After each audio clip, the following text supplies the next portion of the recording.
Hello tout le monde, ici Mehdi et aujourd'hui, en plein mois de mars, on va parler du signe des poissons.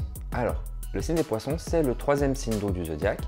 C'est également le dernier signe du zodiaque qui clôture en fait tout le circuit.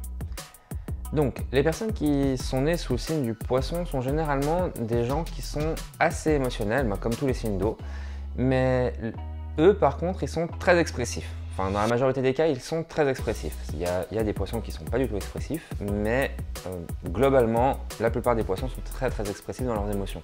C'est-à-dire que comme ils sont en surface, ils vivent vraiment l'eau comme moment de calme, moment de tempête, moment de calme, moment de tempête, des vagues, des creux, des vagues, des plats, des creux, des vagues, des calmes, des creux, des vagues, des calmes, plats, etc.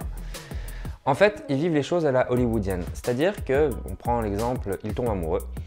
Ils tombent amoureux et tout d'un coup, passion, je t'aime, c'est pour la vie, à l'infini, on y croit, machin, et c'est ça. Et tout d'un coup, il y a un doute et c'est qu'est-ce qui se passe, je comprends pas, mais où est-ce qu'on va, j'avais pas compris, mais non, ça veut rien dire. Puis finalement, ça va bien.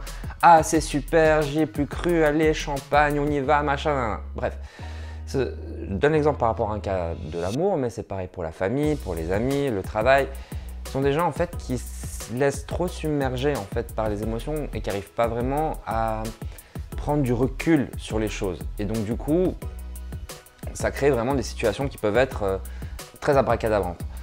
En gros, les poissons, c'est un signe qui est de prime abord assez bisounours, c'est-à-dire qu'il n'y a pas vraiment de malveillance, on va dire, à la base en eux, mais en fonction de ce qu'ils vivent, ça peut vite prendre des proportions assez folles en fait. C'est-à-dire qu'ils peuvent se mettre dans un circuit où tout devient extrêmement dramatique, tout devient très grave et ça peut arriver sur des violences qui peuvent être assez fortes. Même si à la base, c'est pas un signe spécifiquement violent ou agressif ou quoi que ce soit, ça peut vite prendre de grosses proportions parce qu'en fait, ils ne se rendent pas compte à quel point ils peuvent être violents, à quel point ils peuvent faire du mal, à quel point ça peut être douloureux quand justement ils rentrent dans ces phases où il y a les grandes vagues, les grandes houles avant de revenir au calme. Et c'est ça qui est assez marrant, c'est que le poisson peut vite revenir au calme sans explication donnée alors qu'il n'y a même pas 5 minutes, on était déjà dans des exclandres ou alors on était déjà dans des moments de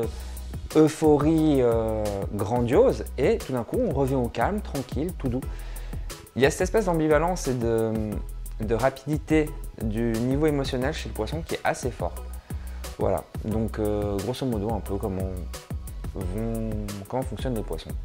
Voilà, joyeux anniversaire à tous les poissons, portez-vous bien et puis à la prochaine. Ciao ciao.